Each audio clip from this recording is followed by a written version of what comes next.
Jadi assalamualaikum warahmatullahi wabarakatuh. Waalaikumsalam warahmatullahi wabarakatuh. Alhamdulillah rabbil alamin wa bihi nasta'in ala umurid dunya waddin. Sayyidina wa habibina wa syafi'ina Muhammad sallallahu alaihi wasallam, amma ba'd. Pertama-tama yang saya hormati Ibu Fitri izin untuk membuat tugas podcast Berita Inovasi. Jadi pada kesempatan kali ini saya, Alif dan juga Rifai yang dapat berkesempatan hadir akan berbincang-bincang mengenai apa sih AI itu, apa sih fungsi AI, apakah dia baik untuk belajar atau malah menimbulkan mudarat ataupun menimbulkan hal-hal yang tidak benar. Jadi kalau untuk pertama-tama ini sebelum kita membuka, kira-kira untuk menggeneralisasi, kira-kira AI itu menurut Rifai apa sih? Baik, kalau dari saya sendiri, AI itu secara umum sangat membantu, misal dalam memahami bahasa seperti menerjemahkan dan menjawab pertanyaan. Nah, kalau kan tadi sudah pendapat menurut Rifai, menurut Alif kira-kira AI itu apa? Kalau menurut saya itu AI itu biasanya gunanya untuk membantu menjawab soal yang susah ataupun bisa menjawab pertanyaan yang memang kita tidak bisa jawab di soal-soal biasa. Oke, jadi di antara kedua pendapat tersebut kita dapat menyimpulkan bahwa jadi fungsi AI ini kedengarannya membawa dampak positif ya. Tapi kira-kira memang dampak positif apa yang benar-benar jelas dan terlihat untuk AI ini? Kalau dari menurut saya dampak positif itu yang pertama, siswa itu jadi mudah mengakses ilmu pengetahuan dan juga AI itu bisa meniru gaya belajar siswa. Jadi misal kalau ada siswa yang lebih mudah secara kata-kata atau bahkan dalam tugas perhitungan matematika itu biasanya akan diberikan visual atau video tentang rumus.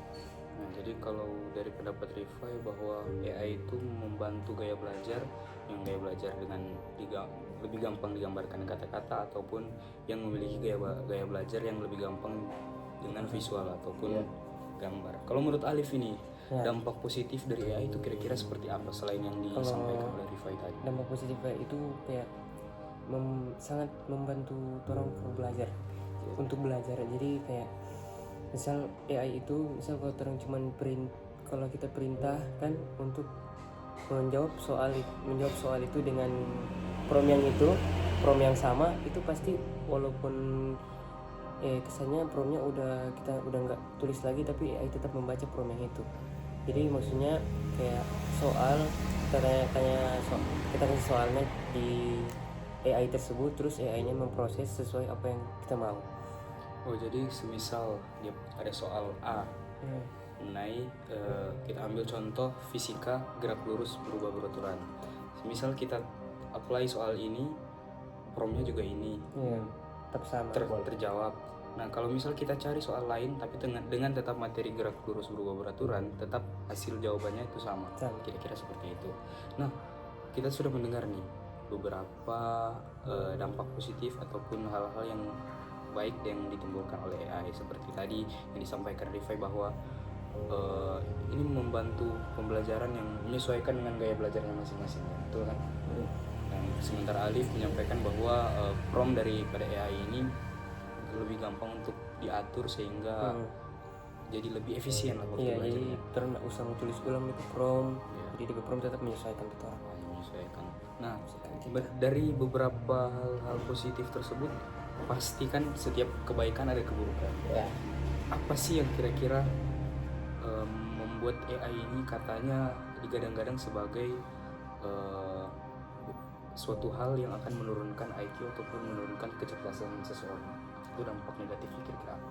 Kalau dari dampak negatif itu yang pertama kan kebanyakan siswa sekarang itu lebih banyak ketergantungan dengan jawaban dari AI atau ChatGPT, Gemini, dan bahkan dampaknya itu bisa mengurangi pada berpikir kritis pada siswa dan kreatif, karena kebanyakan siswa lebih pilih kopas atau menyalin jawaban dari AI daripada memahami konsep dalam pelajaran itu sendiri.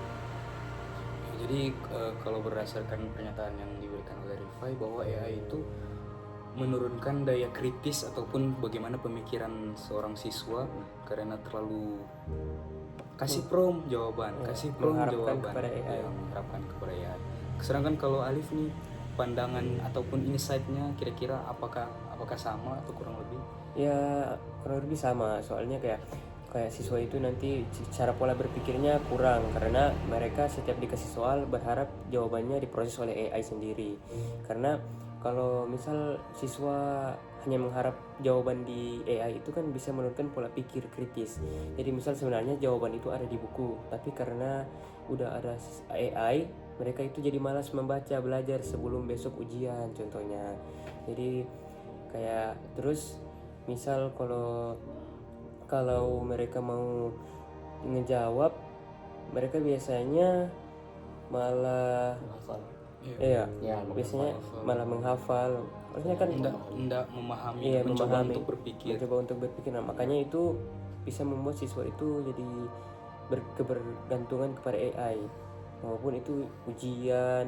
Biasanya kan itu bisa karena AI juga kan tidak selalu benar, pasti salah juga jawabannya. Kadang-kadang ya rentan seperti itu. Iya. Nah, berdasarkan penyampaian dari Rifai dan juga Alif tadi bahwa AI ini ada beberapa hal-hal yang menyebabkan hal-hal negatif lah, seperti tadi mengurangi daya kritis seseorang siswa ataupun membuat siswa itu jadi malas untuk membaca ataupun untuk belajar.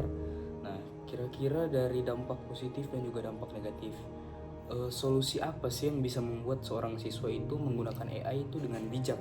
Jadi seorang siswa merasakan dampak negatifnya, dampak positifnya mohon maaf, tapi terhindar daripada dampak negatifnya AI. Kira-kira kalau menurut Rifai seperti apa? Kalau dari saya sendiri, yang pertama itu penggunaan AI digunakan untuk memahami konsep, bukan hanya mencari jawaban.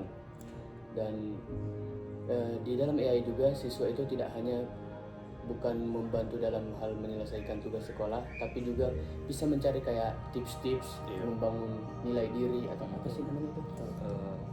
Pengembangan diri. Iya, development pada diri sendiri. Agar pemikiran kita itu tidak terlalu malas atau menurun cara berpikir kritisnya. Nah, kalau menurut pendapat dari Rifai tadi, melalui AI tersebut kita bisa memproses ataupun mencari yang bisa menjadi hal-hal yang dapat menjadi self development kan, self development. Nah, kalau menurut Alif kira-kira solusi menggunakan AI dengan bijak itu seperti apa? Jadi solusi menggunakan AI itu misal kalau kita mau mempelajari sesuatu itu kita belajar mencari informasi di AI juga kan bisa membantu. Jadi tidak harus misal kalau soal itu kita kopas soal terus tanya ChatGPT langsung jawab, tidak, tapi kita belajar dulu. Jadi misal soalnya bagaimana, terus kita cari contoh rumusnya, misal kalau fisika atau kimia, terus kita lihat apakah mirip, kita pelajari rumusnya.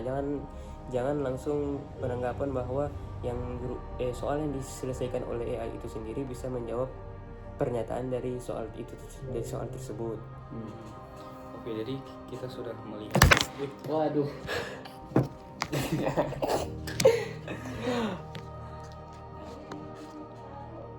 Ya. Lanjut. Jadi saya lanjutkan lagi. Kita sudah mendengar pengertian AI itu apa, definisi AI apa, dampak positif, dampak negatifnya juga, kemudian solusinya juga sudah kita dengar. Sebelum itu saya ingin menelpon teman saya untuk memberikan sebuah kesimpulan. Izinkan saya untuk menelponnya. Halo, Isan. Kesimpulan jangan lupa. Oh ya, ini kesimpulannya akan disampaikan oleh Isan.